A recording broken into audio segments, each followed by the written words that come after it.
you seen these videos? You were briefed by Admiral Bradley and others. Can you just describe what you saw and what you heard? Well, I think Jim Himes described it really well. There were two survivors on an overturned boat, and Senator Cotton's description of it is simply not accurate. When they were finally taken out, they weren't trying to flip the boat over. The boat was clearly incapacitated. A tiny portion of it remained, capsized the bow of the boat. They had no communications device. Certainly they were unarmed. Any claim that the drugs had somehow survived that attack is hard to really square with what we saw. So it was deeply disturbing. It did not appear that these two survivors were in any position to continue the fight.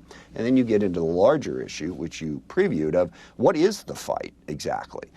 They were trying to bring drugs, and not even to the United States, by the way. There's no evidence. I mean, the drugs were going to some other point where they were going to be transshipped from there. And again, no congressional authorization for this. If it is a war, then there should be either congressional authorization or compliance with the War Powers Resolution. So this seems to go directly against Donald Trump's pledge to keep us out of wars. He seems to be dragging us into one without legal authorization. Let me just pin you down on one point, because Secretary Hegseth also said yesterday that the survivors could have still been in the fight and have access to radios to link up with another boat carrying the drugs. Yeah, that's ridiculous.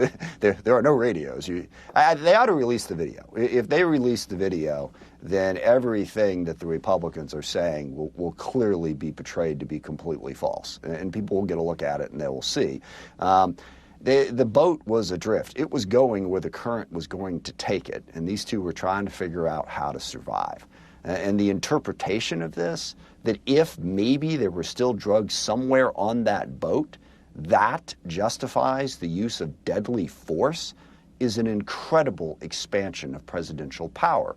If you say anyone who has drugs that they're intending to illegally transit to the U.S. is a legitimate target for deadly force, the amount of power that gives the president and the U.S. military is unprecedented and something that ought to be concerning to all of the American people.